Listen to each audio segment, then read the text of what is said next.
So the last 2 years of my daughter's high school career, she was the president of the Gay Straight Alliance. And what that meant for me, I know, I'm very proud of her. What that meant for me mainly was that I would take rainbow cupcakes and juice boxes to their meetings every week after school. Until about a year ago, last August, when Rosie took a phone call in the middle of dinner. And she came back to the table and she said, "So there's a kid at school who's come out of the closet as transgender to his parents, and he's been kicked out of his house.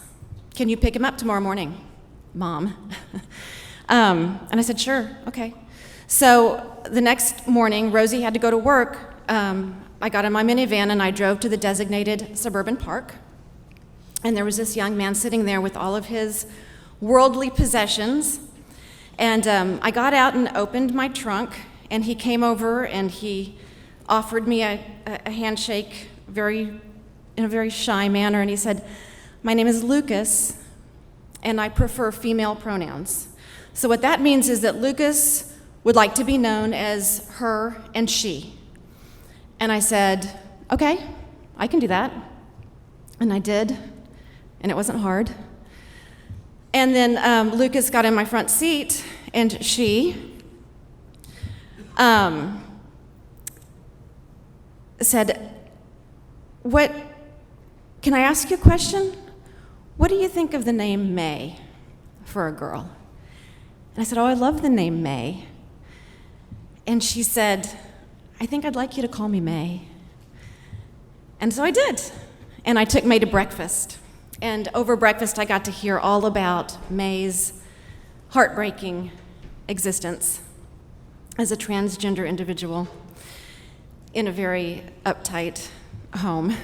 But as we finished our meal, I said to May, "So here's the deal. I'm going to call your mom, and I'm going to tell her that you're okay and that you're with me, and I'm going to take you home at the end of the night, but for now, do you want to go to my house and put on some makeup?" And she said, "Yeah, I'd like that." So that's what we did, and thus began a very unusual friendship between me and May. And we have hung out a lot since then. We've gone shopping, and we've gone to lunch, and we went to a gender conference where we learned all about hormone therapy and top surgery and bottom surgery, and all of these things are a pipe dream for May because she's not even allowed to let her hair grow past her shoulders, and she just wants to be a pretty girl like any other teenage girl. And you have to ask yourself, how bad does it have to be for a teenage girl to want to hang out with a middle-aged suburban housewife? It is really bad. Her family is extremely conservative.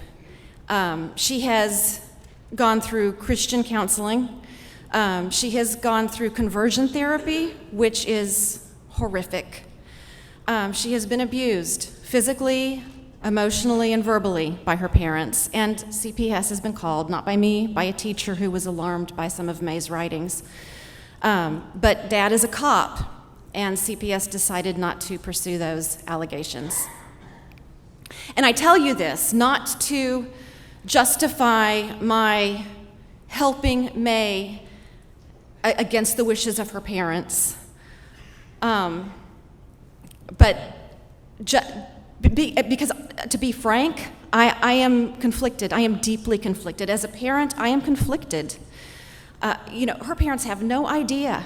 When I go pick her up, they think I am just a kind Christian lady who has taken an interest in their son. And they're partially right, except for that their son is actually their daughter.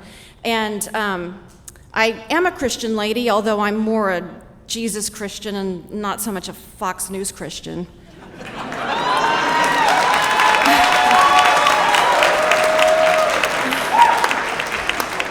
But make no mistake, I am conflicted.